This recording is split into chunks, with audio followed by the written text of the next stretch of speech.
countries. Hundreds of billions of dollars in gold and cash? Gone. Not stolen in a heist. Not buried in a desert. Taken in the name of democracy. Iraq, 2003. Libya, 2011. The Congo, Mali, Ghana. Every country where the West arrived with bombs and speeches, left with empty vaults and broken museums. Today we connect the dots the mainstream media refuses to draw. This is the story behind the story. April 2003. American tanks roll into Baghdad. Saddam Hussein is gone.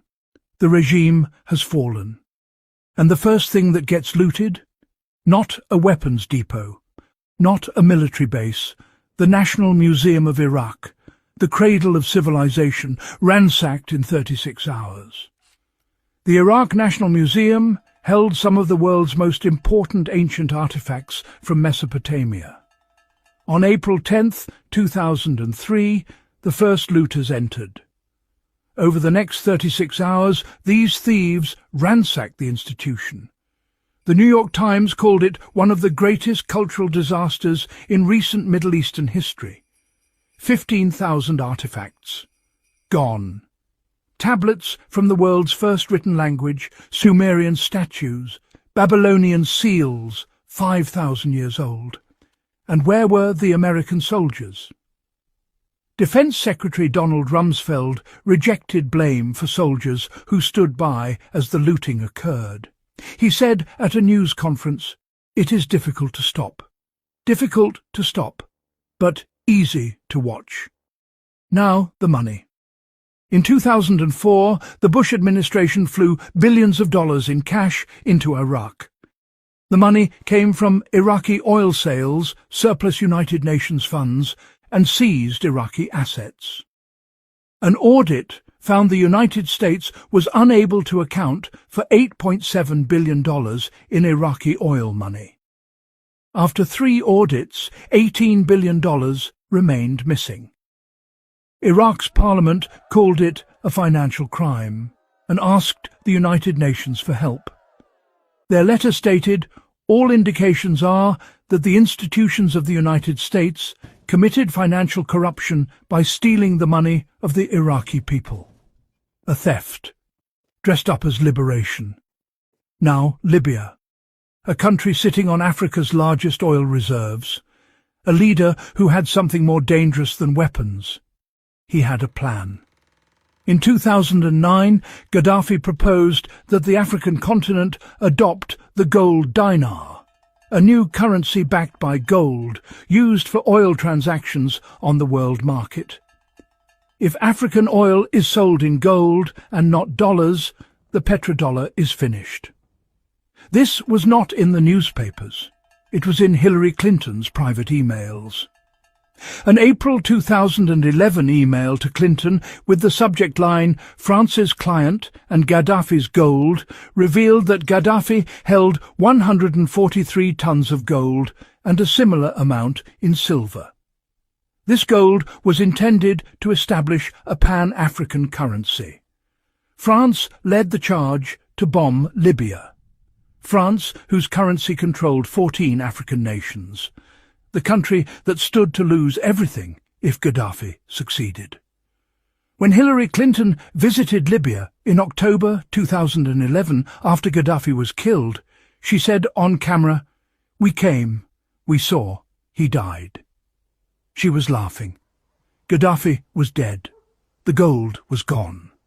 More than 143 tons of Libyan gold went missing just before Gaddafi was ousted.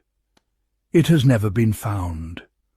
$150 billion in Libyan currency reserves stored in Western banks also disappeared without trace. No investigation, no charges, no accountability. Now, zoom out. Africa sits on 40% of the world's gold, 80% of its platinum, 15% of global oil reserves. Africa accounts for 13% of the world's population and just 2% of its gross domestic product. Yet it holds 40% of the planet's gold. The richest continent, the poorest people. That is not an accident.